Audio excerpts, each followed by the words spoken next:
السلام علیکم ورحمۃ اللہ وبرکاتہ۔ میرے معزز دوستو، ماشاء اللہ آپ حضرات بہت دلچسپی لے رہے ہیں۔ اللہ تعالیٰ آپ حضرات کو جزائے خیر عطا فرمائے۔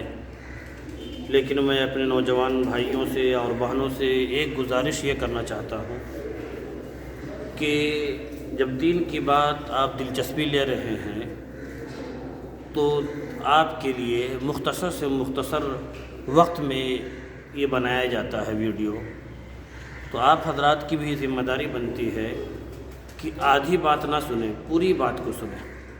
جب پوری بات سنیں گے تو باتیں سمجھ میں آئیں گی۔ پھر بہت سارے احباب سوال کرتے ہیں، جب پوری بات سنیں گے تو آپ کو پوری بات سمجھ میں آئے گی اور جو بتایا جا رہا ہے وہ سمجھ میں آئے گا۔ اس لیے وقت نکال کر جب آپ دین کے لیے 3 منٹ 4 منٹ دے رہے ہیں تو پوری بات کو سنیے۔ آدھی بات سنتے ہیں، پھر اس کے بعد ذہن میں رہتا ہے کہ کیا ہے، اس کے بعد کیا ہے۔ آپ سنیں گے، اس کے بعد پھر آپ کچھ کمنٹ میں لکھنا ہے تو آپ سوال جواب وہ لکھ سکتے ہیں، لیکن پوری بات کو سنیں۔ یہ ایک گزارش تھی۔ آج میں بتانا یہ چاہ رہا ہوں کہ ہم اور آپ مسلمان ہیں، ہمارے اور آپ کی پوری زندگی اللہ کے احکام کے مطابق، حکم کے مطابق اور نبی کے طریقے کے مطابق گزرنی ہے۔ اب اللہ رب العزت نے ہمیں بتا دیا کہ یہ گناہ ایسا ہے جو کبیرہ گناہ ہے، تو آج میں کبیرہ گناہ میں چند 2-3 یوٹیوب کے ذریعے، یعنی کچھ آج، کچھ کل، کچھ پرسوں، ایسے میں بتا دوں تاکہ آپ کے علم میں ہو جائے اور آپ کوشش کریں کہ اس سے بچا جائے۔ جب اس سے بچیں گے اللہ خوش ہوگا۔ کبیرہ گناہ کسی آدمی کا قتل کر دینا۔ ذرا اندازہ لگائیے آج سماج میں کیا ہو رہا ہے۔ قتل کر دینا کسی آدمی کا یہ کبیرہ گناہ ہے۔ ارے اسلام میں تو یہ ہے کہ چیوٹی کو نہیں مارا جائے بلا وجہ، جی، پھر جانور، پرندے وغیرہ تمام چیزوں کو منع کیا گیا ہے، اور پھر چیز ہے کہ انسان جو اشرف المخلوقات ہے اس کو قتل کر دینا، یہ تو گناہ عظیم ہے، بہت سخت سزا ہے۔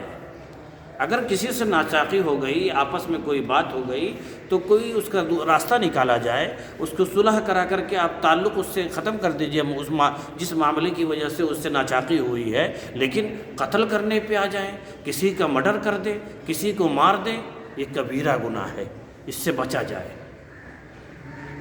دوسری چیز، زنا کرنا۔ زنا یہ بھی کبیرہ گناہ میں سے۔ میں اس وجہ سے گنا رہا ہوں کہ آپ اچھے اعمال بھی کر رہے ہیں اور پھر یہ سب بھی ہو رہا ہے، تو پھر کیا ہوگا؟ ٹنکی میں پانی بھرا جائے اور نیچے سے سوراخ کر دیا جائے تو پانی اوپر سے بھرا جا رہا ہے اور نیچے بہتا چلا جا رہا ہے۔ تو اس لیے میں آپ کو یہ یاد دلانا چاہتا ہوں، شراب پینا، کیا کہتے ہیں، ٹینشن میں ہے، موڈ فریش کرنے کے لیے۔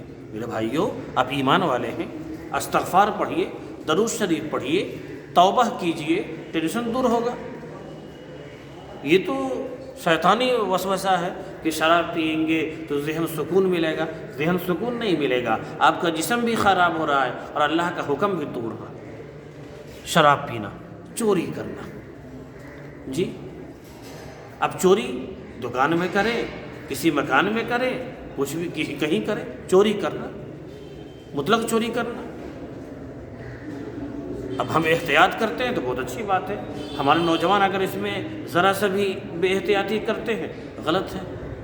آپ مال لاتے ہیں، باہر سے مال لا رہے ہیں، اس میں اگر کچھ ہو جا رہا ہے ادھر ادھر تو بھی منع ہے، تو چوری کرنا۔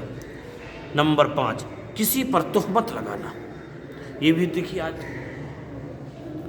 کتنا زور و شور سے، ذرا سا ہم سے آپ سے من مٹاؤ ہوا، آپ کوشش میں لگ گئے، اور جو چیز نہیں ہے وہ بھی آپ اس پر الزام لگا رہے ہیں۔ فرمایا کہ اگر اس شخص کے اندر وہ باتیں نہیں تھی جس کا آپ نے اس پر تہمت لگایا ہے، موت سے پہلے آپ کو اس مرض میں مبتلا کیا جائے گا، اس چیز میں مبتلا کیا جائے گا جس کا آپ نے اس پر تہمت لگایا۔